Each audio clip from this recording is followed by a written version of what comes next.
what a lot of people don't realize is the cost of development is astronomical.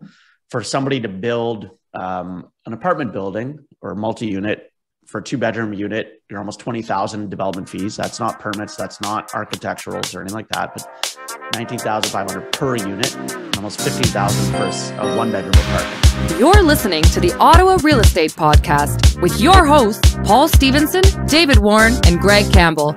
Let's see what's going on in the world of real estate today. Yeah.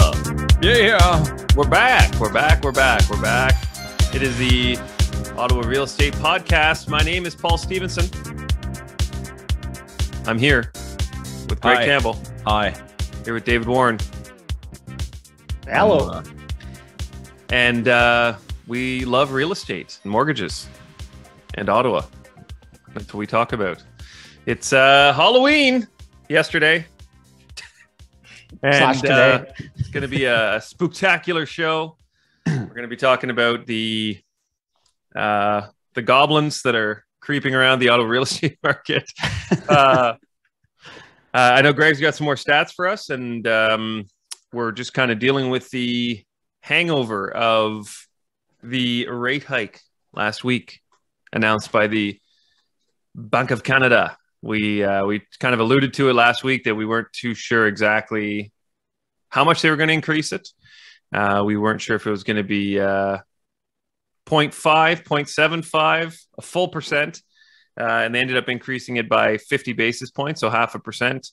And I think most people were, I wouldn't say pleasantly surprised, but surprised. Mm-hmm. Yeah. Would we agree? I was thinking they might even go the full. I know, Dave, you were saying last week they were talking about going a full percent by the end of the year. I thought they might just rip the Band-Aid off, just go the full one and hope for the best. But they went a half, so it'll be interesting to see now what happens in December. Yeah, they finally, the market had priced in a 0.75% increase, and they were surprised with a 0.5%. I think the overarching on that Tiff McCallum kind of spoke about was that, like, the Bank of Canada was that they are now finally admitting of the financial headwinds that by going too high, that the ripple effect can be the risk, I guess, in the economy and global economy and slowdown is extremely high, which is kind of funny. But all that to say, it was a 0.5% increase affecting, obviously, as we seem like a broken record every month, that affects all your variable rate mortgages, commercial mortgages. What? Lines of credit, student lines of credit, all that fun stuff. So it continues. There was an article you might have seen as well, Dave, Bloomberg, that they put out this morning, just saying that more than half of Canadian mortgage holders are worried about their payments at renewal. I think you guys might have been talking about that when I snuck in here for the show. But interesting. I mean, yeah, I think half of that worry probably comes from the fact that they may not fully understand the impact of these increases. Just like, what? Rates are going up. Well, now I'm in trouble. But I think the renewal is really where we're going to see a lot of people impacted. I think we kind of touched on that last week too, that, you know, when you come up for renewal, if you're not renewing with the same lender, you do have to requalify. So, you know, you're qualifying at the new contract rate plus 2%. So, you know, if rates are in the mid fives, you're having to qualify at 7.5% instead of, you know, maybe 5.25% or less in the past. So it will certainly impact a lot of people. And I think with the shakeup we've seen over the last couple of years with people being off work and so on, that there will be some challenges for sure moving forward with requalifying. So it'll be interesting to see what lenders and just how the market responds to that, I guess, as those issues come up. I think that's where it's when you're up for renewal, if that is a concern, certainly look at re-amortizing, means stretching out your amortization. Maybe you're at 20 years remaining, you know, refinancing and stretching it out to 25 or 30 years instead to kind of help bring that payment down in the meantime until rates come back down. And then you can always reassess later as well that, you know, as rates come down, you can relock in, you know, shorten that amortization up if you wanted to, but something to be aware of and kind of ask for or look into. What do you think happens if we've talked about this briefly before. The banks don't want to foreclose on anyone. No. Right? Like, that just doesn't make sense. So is there talks about that being a thing? Like, people think that's going to start happening. And have you heard of anything in place to kind of help prevent that? Or are these programs that you think the lenders might be working on now? Yeah. So I know that I heard from someone that had been speaking with TD. They have a TD mortgage, that their trigger rate is like they hit their trigger point on their variable rate mortgage, meaning the interest exceeded the principal. TD will work with those borrowers, and if you make a lump sum payment, you increase your payments. In this case, there's room on the loan to value that they're actually just adding onto the amortization instead of increasing the payments, because he's got that extra. So they do have components in place to obviously help out if need be. And I think that's something where, again, we talked about it last week. If you're in a situation where you think you're going to have issues with payments or anything like that, get ahead of it. Speak to your financial institution, and whether that's on your mortgage or on a line of credit or whatever it may be, student loan, get ahead of it, have that conversation. This is something that they are, constantly talking about, of what they could put in place to help borrowers, because they don't want defaults. They don't want to take over property. The default rates in Canada are extremely, extremely low, regardless of historically what our interest rates have been, even upwards of 20%. As default rates have been less than 1% and 2%. So I don't see that changing at all, but I think it's going to impact likely more. And we were kind of talking about before, Greg, likely impact more of the commercial space. As those, prices come up or rates and payments come up. Big mortgages. Yeah, I think in the short term, the good thing I think in Canada is that terms are 5 years. It gives enough time for the market to kind of rebound from any slight decreases. I think, I just had a client, currently they're getting ready to sell their property. Loan to value on their current mortgage is about 35%, so super low, but they need to get basically a second private to pay off a bunch of debt so that they could get their scores back up, so that they could sell this home and actually downsize, because they're in that financial kind of pinch right now. So I think where we are going to see, the reason why I'm saying is because their appraisal came in $100,000 less than what they were told by their real estate agent, what they thought it would be worth.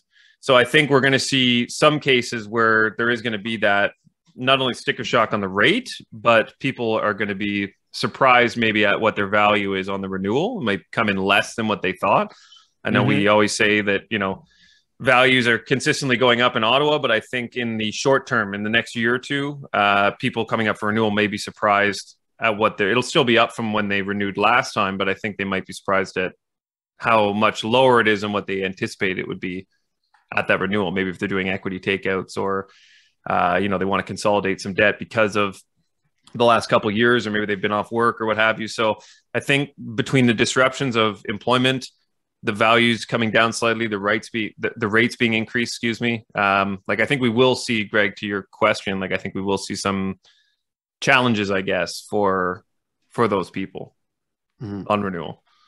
But the main point that, Dave said, getting ahead of it, I think that as people, naturally, we become inclined to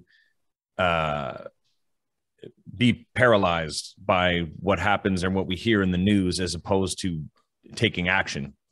So I think that a lot of people are going to hear the news, and they're going to sit there and they're going to panic in a way where they don't do anything.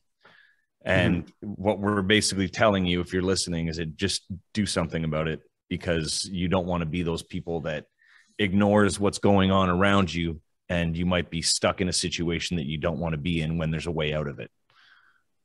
And all of this is to say, really, it's, weathering the next 12 to 16 months when rates start to come back down. And so it's just weathering this short term. That's right. And conversely, for those that, we talked about, right before we came on, like you've got a client that wants to compete on a property. There's already another offer in on it. So these, there are still buyers buying.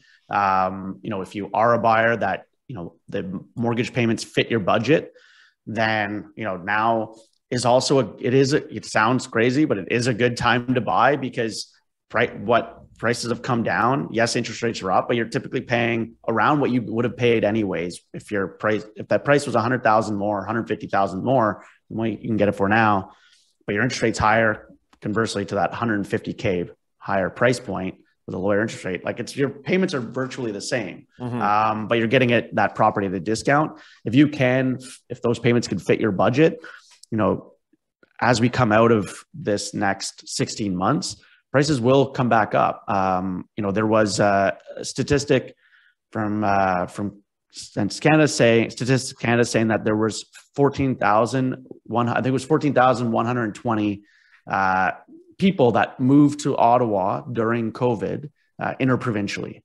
So we were the second highest of interprovincial migration to the city. So we've got that uptick. Again, we've still got our population growing. Demand is there. And even to the point that last week, the province made some changes or proposed some changes to our zoning, where for you builders out there or investors that they are changing the allowable number of units on an R1 zoning. So they're actually up zoning, meaning that for an R1, which is a regular residential, you can only put a maximum of 2 units. So your family home and maybe a secondary unit. But what they are making the changes to zoning is to allow for up to 4 units on that R1. Now, what the reason for that is, as we've been talking about, and as it seems like there's a lot of properties on the market and there's no way that there's a supply issue, there is one and there will be one and continues to be. But it's to spur development in a lot of the major cities like Ottawa.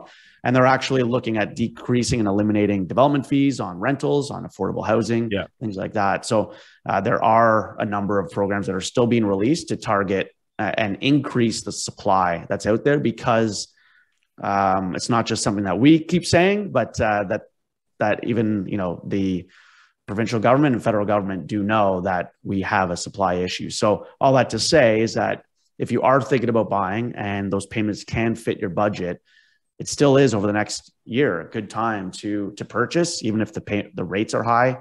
Focus on the payment and look at short-term money for when rates start coming back down, and you can take advantage of getting a property at a discount right now. Yeah, it's called the More Homes Built Faster Act. Yeah, I'm looking at it right now. Aptly named. Yeah. So I'll just read the key points here. Basically, what Dave said: creating a new attainable housing program to drive the development of housing. Sites across all regions of Ontario will be considered, including those in the north, central, east, and southwest regions.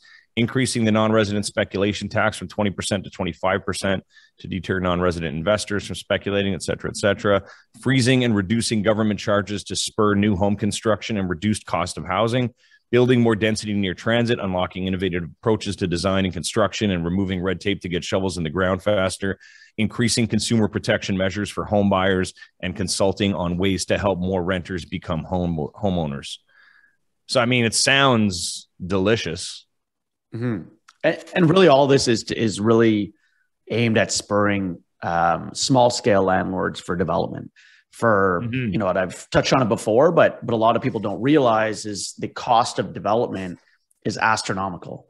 For somebody to build an apartment building or a multi-unit for a 2-bedroom unit, you're almost 20,000 development fees. That's not permits. That's not architecturals or anything like that, but 19,500 per unit and almost 15,000 for a 1-bedroom apartment for development fees alone.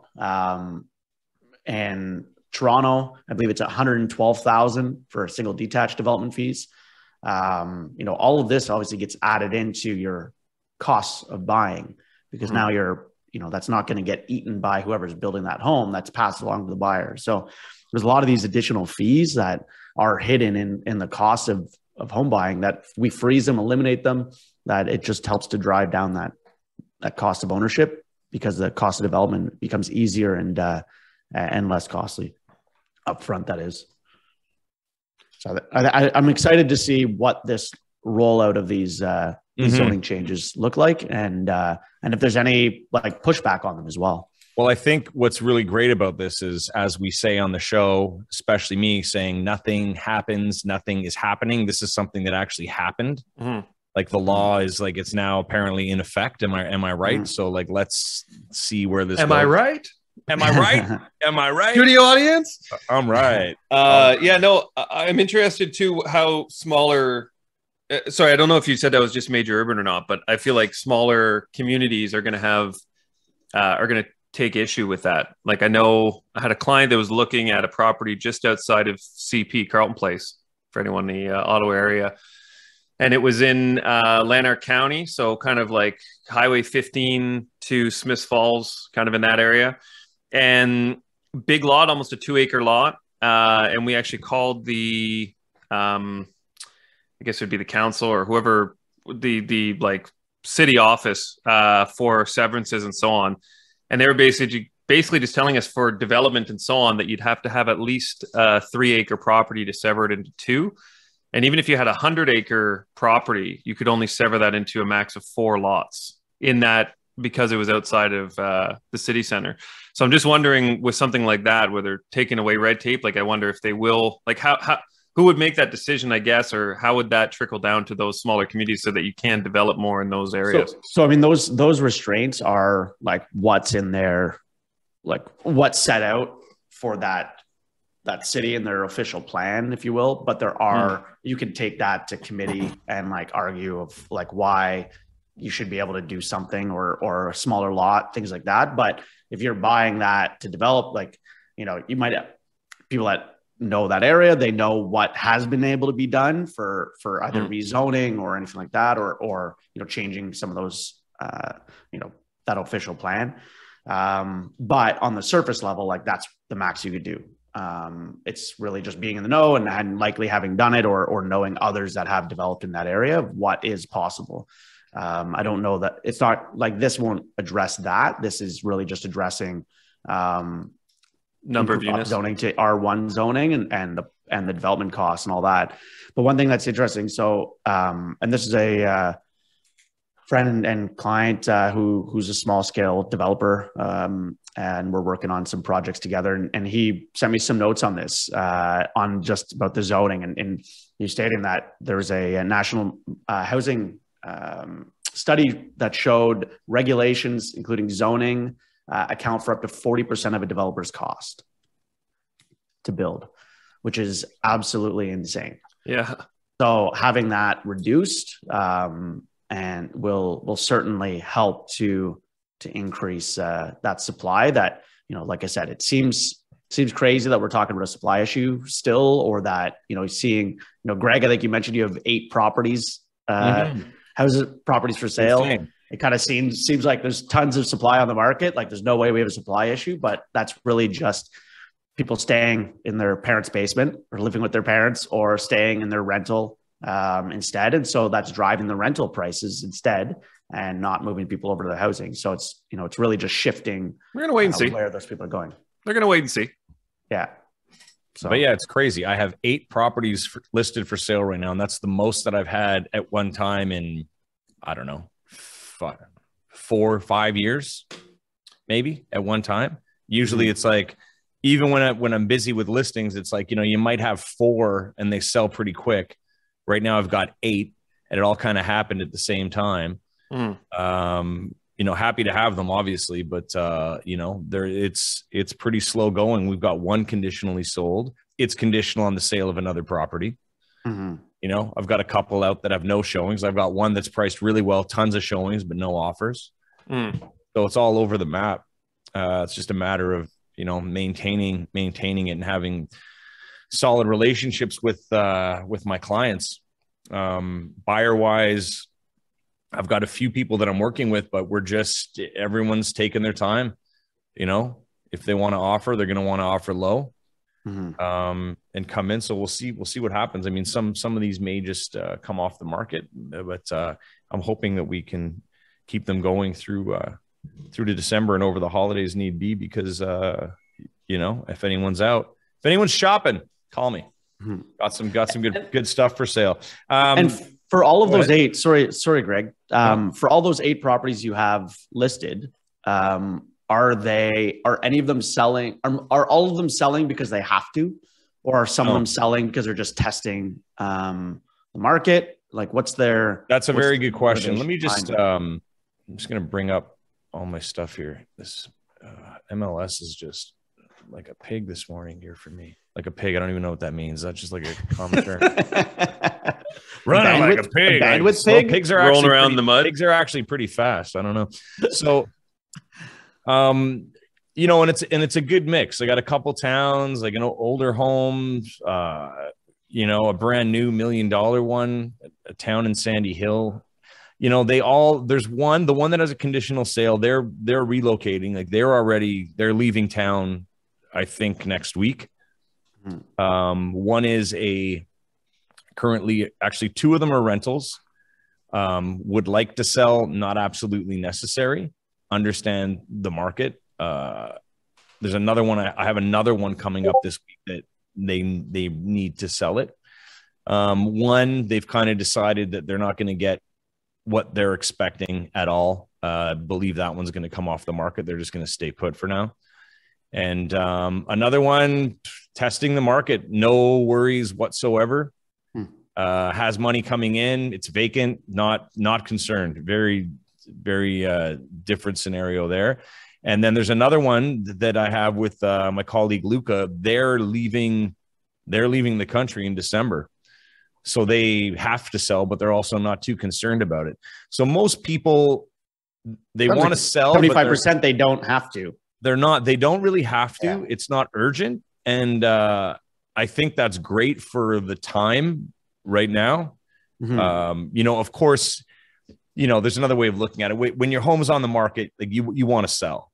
You know what I mean? You don't want your home not to sell. If you've listed it, you want it to sell. Patience is one thing, but patience wears out over time. So it's just a matter of, keeping the conversation going and everything. We did a couple of price reductions, but every agent I talk to, they're going through the same thing. So, we're all in the same boat. No one really knows what's going to happen. Again, like we said, the buyers that I'm working with, they're ready to buy. They're comfortable with the rates. They know where they're at financially and they can handle it, but their approval rate is much less than what it was a few months ago. So they're just working with different numbers. So that said, I want to get into a little bit of stats here, if that's okay with you guys. Yeah. All right. So I did a couple things. I brought up Greeley because I don't think I've done Greeley yet. And then I've got some basic stuff in Orleans because I wanted to do the suburbs. That's still where the majority of the money is going right now. So in Greeley right now, there's 38 active homes. For those that don't know, Greeley is like usually larger detached homes. I'd say like 900,000 plus. 38 active, which is a lot. 1.46 is the average list price. 64 days on market. There's one conditionally sold, just under $1 million, 998. 107 days on market. There's 2 sold in the last 7 days at 1.137, 7 days on market. And in 2021, the same week, there was also only 2 sales, but that was at 1.62, 59 days on market. So there's a little bit of a discrepancy around the same time last year. Now, I went back and did it over month. So October 2022. So this last month, there was 11 sold, average price 1.125, 49 days on market. And 2021, same month, there was 17 sold, 1.148, 28 days on market. So prices were a little bit higher in Greeley last year for the same time. So that's Greeley. There you have it. Orleans, 28 rentals on the market right now, and half of them have done price drops in the last 7 days. That's interesting. I like it to be interesting for our listeners and our viewers. I did an overall, but I decided to break it into townhomes because that's still generally where a lot of the population is moving. 72 active townhomes. Wow. For sale in Orleans. Well, active means for sale. 72 active listings. The average price is $624,000, 45 days on market. So we hit that 45 days on market average. 3 conditionally sold last week. 585,000 is the average conditionally sold price. 50 days on market for those average. 24 sold in the last month. Average price 583,000. 36 days on market. And in 2021, double that, 53 townhomes sold at an average of 582,000, 17 days on market. So the price year over year is exactly the same. And I think that is going to stay. I predict that that's going to stay where it is. I don't think it's going to go much lower than that, if any, but you're going to see the 72 active at an average of 624. So the next sales, so those are either going to drop in price or they're going to come off the market. That some of those people, that means they listed in August. Like we're talking correct summertime, just waiting. I actually thought of you this morning, Greg, which happens often in the morning. I was going to say, isn't that always? Yeah. No, but I heard a radio commercial for a auction platform that will remain nameless. And they were saying their new advertising is that 45 days is the average days on market. Insane. So I'm sorry, Paul. Sorry. It's okay. I thought of you. I'm sure you probably already know this. Yeah. They said 45 days on market is the average. Be below average, I think, or something like that, or be above average. And basically they're guaranteeing 45 days. It's the new, we'll sell your home or we'll buy it. It's the new, we'll sell it in 45 days or less, or you don't pay us commission.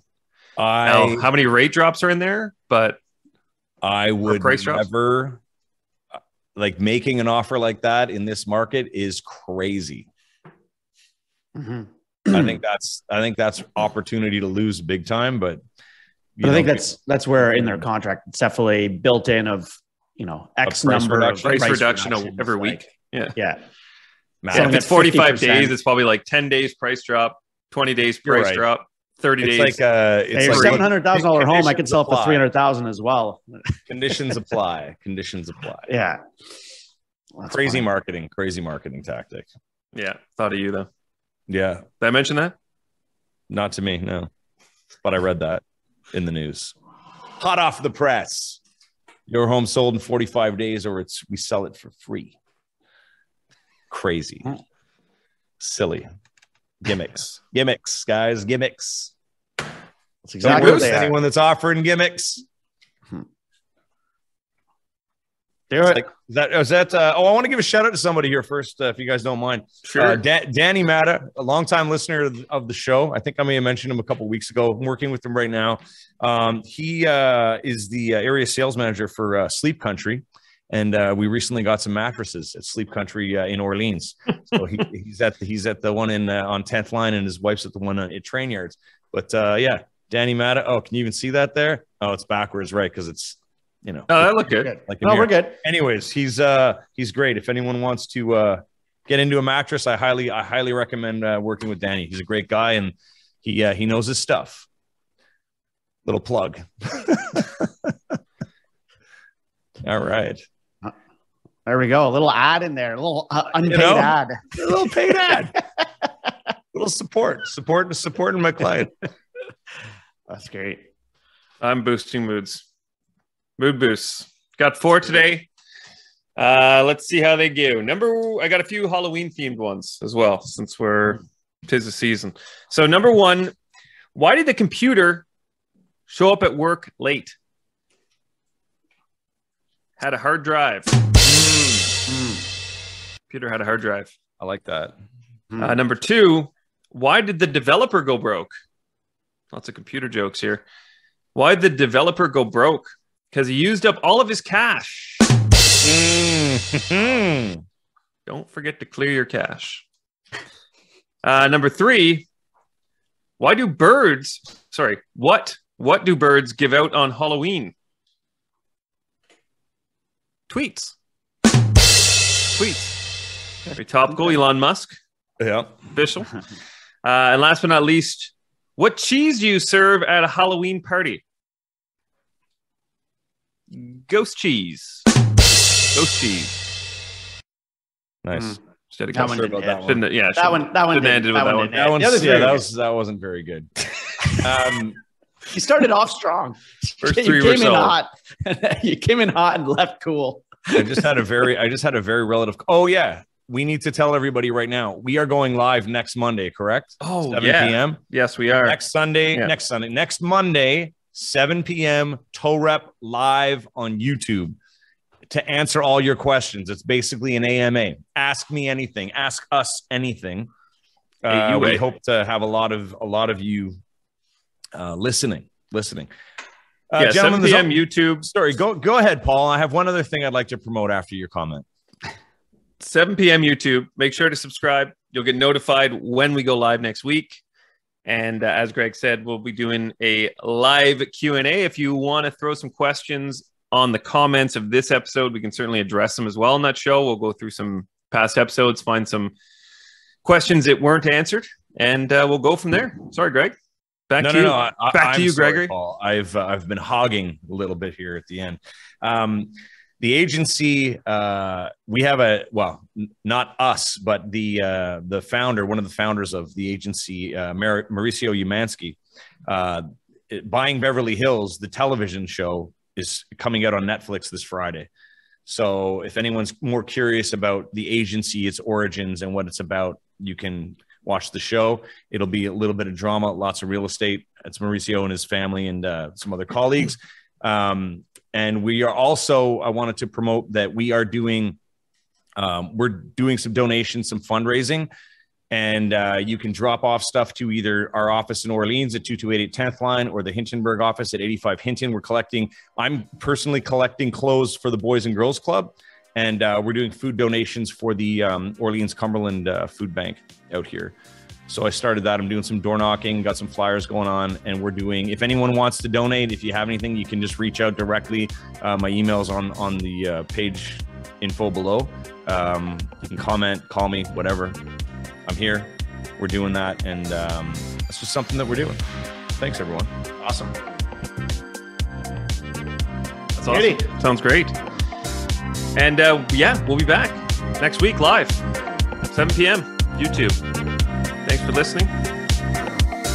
Ciao for now. See you then. Deuces. Thanks for tuning in, everyone. We hope you enjoyed today's episode. Please remember to like, share, comment, and subscribe because we'd really like that.